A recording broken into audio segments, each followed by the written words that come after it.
Qalam ko'tarildi, sahifalar quridi.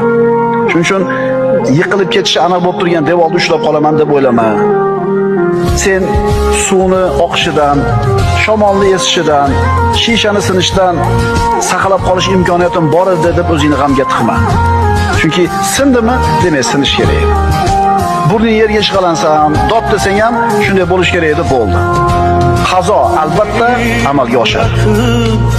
Yillar o'tgandan keyin ko'rasan. O'shunga uylanmaganing to'g'ri bo'lgan ekan. Tushunyapsizmi? Sizni ustingizda qanaqa taqdir bo'lgan bo'lsa, bu yaxshilik siz uchun. O'shuning uchun alhamdulillahi robbil alamin deng. Demasangiz ham shu holat, desangiz ham shu holat. Alloh senga taqdir qilgan narsa, birodar, albatta yaxshilik bo'ladi. Shunday bo'ldimi? Demak, shunda bitta yaxshilik bor. Qalam ko'tarildi, sahifalar quridi. Shuning uchun yiqilib ketishi aniq bo'lib turgan devorni ushlab qolaman deb o'ylama. Sen suvni oqishidan, shamolni esishidan, shishani sinishdan saqlab qolish imkoniyatim bor edi deb o'zingni g'amga tiqma. Chunki sindimi, demak sinish kerak. Burning yerga ishqalansa ham, dod desang ham shunday bo'lish kerak edi, bo'ldi. Qazo albatta amalga oshadi. Yillar o'tgandan keyin ko'rasan. O'shunga uylanmaganing to'g'ri bo'lgan ekan. Tushunyapsizmi?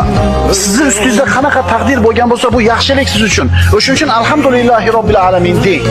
Demasangiz ham shu holat, desangiz ham shu holat. Alloh senga taqdir qilgan narsa, birodar, albatta yaxshilik bo'ladi. Shunday bo'ldimi? Demak, shunda bitta yaxshilik bor.